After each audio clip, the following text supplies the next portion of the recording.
বৌমা শাশুড়ির এই ঝগড়ার প্রধান কারণ হচ্ছে জেনারেশন গ্যাপ, ঠিক কিনা? শাশুড়ি এক জেনারেশনের আর বৌমা আরেক জেনারেশনের। শাশুড়ি ভাবে একরকম, বৌমা ভাবে আরেক রকম। শাশুড়ি চায় বউর উপর খবরদারি করতে, বউ চায় শাশুড়ির উপর খবরদারি করতে। এই ডমিনেটিং এর কারণে কিলাকিলি আছে না নাই? ঠিক না? আমার শাশুড়ি মায়েরা যারা আছেন, প্রথমে শাশুড়ি দিয়ে শুরু করি।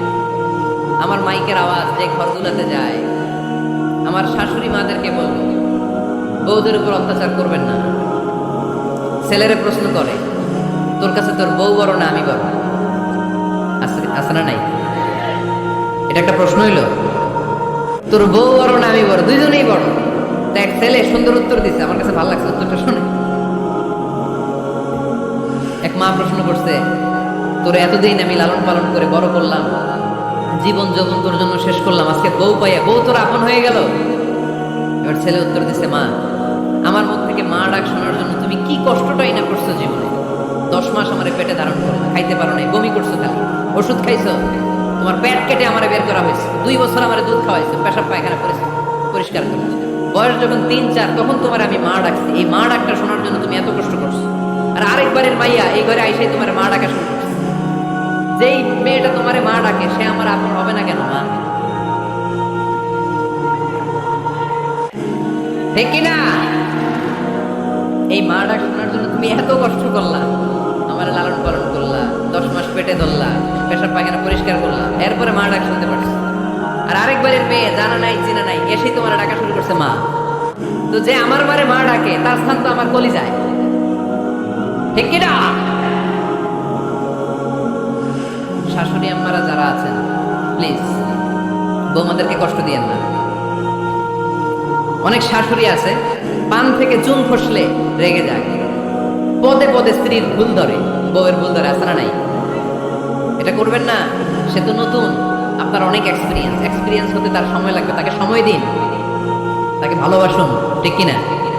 না বুঝে সামান্যতে বৌমারে বদদোয়া দেয়, এরকম আছে না নাই? কিন্তু বুঝতে চায় না, বৌমারে যদি বদদোয়া দেয় তাহলে তার নিজ ছেলের পরিবারের ক্ষতি। পেটে ধরা যে ছেলে, ছেলের পরিবারের কিন্তু ক্ষতি, তার আপন নাতি নাতনিদেরই ক্ষতি। আওয়াজ করে বলেন ঠিক কিনা?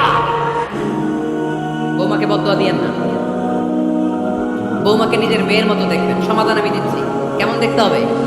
নিজের মেয়ের মতো। নিজের মেয়ে সকালে ঘুম থেকে ওঠে 11টা, ওইটা সমস্যা নাই। বৌমা কেন উঠলো না, ওইখানেই ঝামেলা, আছে না নাই? মেহেরবানি করে আপনার বৌমাকে আপনার নিজের মেয়ের মতো দেখেন। নিজের মেয়েরা যেমনি আদর করেন তাকেও অমনি আদর করেন। আপনার বৌমারে যদি আপনি কষ্ট দেন, মনে রাখবেন আপনার নিজের মেয়েটাও আরেকবারের বউ হয়ে কয়েকদিন পরে যাবে। আপনি যা যা করবেন আপনার মেয়েকেও তারা ওই রকম কষ্ট দিয়ে বাড়িতে ফিরিয়ে দিবে। চিল্লায় বলেন ঠিক কিনা? খবরদার, টিট ফর ট্যাট। ইটটি মারলে পাটকেলটি খেতে হয়। এজন্য শাশুড়ি আম্মাদানারা যারা আছেন, বৌমার সাথে খারাপ আচরণ করবেন না মেহেরবানি করে। তাকে আপনি কষ্ট দিলে আপনার নিজের মেয়েটাও আরেক বাড়ির বৌমা হবে, সেও ওই বাড়িতে এই কষ্টগুলো ভোগ করবে। এগুলো যখন আপনি শুনবেন তখন আপনার চোখ দিয়ে পানি পড়বে কি পড়বে না? পড়বে। এবার আসেন বৌমার কথা বলি।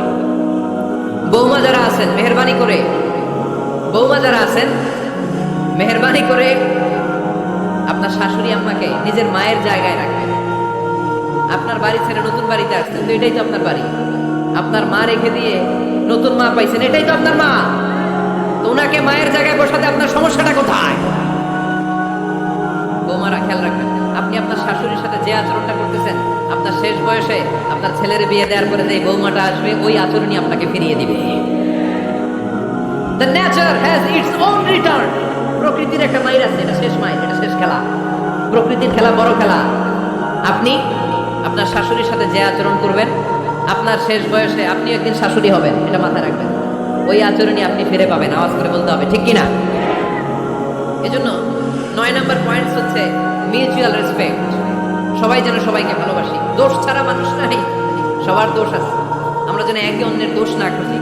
বৌমারা, আপনাদের কেন যদি আমার মাইকের আওয়াজ যায়, অল্প কিছু টেকনিক অবলম্বন করলে আপনি আপনার শাশুড়ির মন জয় করতে পারবেন। শাশুড়িরা আসলে বেশি কিছু চায় না। আগের জামানার মানুষ তো, এদেরকে ওইভাবে হাত করতে হবে। মাঝে মাঝে একটু শাশুড়ির মাথায় তেল দিয়ে দিন, চুলে তেল দিয়ে দিবেন আপনি। মাঝে মাঝে চুল আসতে দিবেন, এগুলো কিন্তু খুব পছন্দ করে শাশুড়িরা। ওনার প্রেশারটা একটু মেপে দিবেন। ডায়াবেটিক্সের ওষুধটা খাইলো কিনা সময় মতো খোঁজ খেতে একটু রান্না করে দিবেন। যেই বক্তার ওয়াজ শুনতে পছন্দ করে ওই বক্তার ওয়াজগুলো ডাউনলোড করে শাশুড়ি আম্মাকে দিবেন।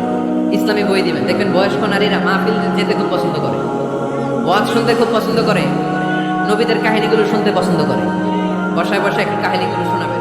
বাইরে বেরোলে জিজ্ঞেস করেন, আম্মা আপনার কিছু লাগবে কিনা। আরেকটা টিপস আছে, চুল যখন আঁচড়াবেন আর শাশুড়ির মাথায় যখন তেল দিয়ে দিবেন তখন অতীতের কথা জিজ্ঞেস করেন, দেখবেন অতীতের স্মৃতিতে হারিয়ে গিয়েছে আপনার শাশুড়ি।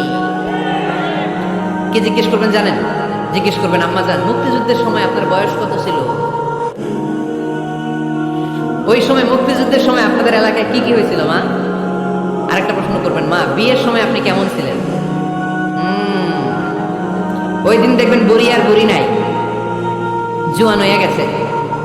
ওই দিন বলবে, মা আমি অনেক সুন্দরী ছিলাম, আমার মাথায় অনেক চুল ছিল, আজকে নাই।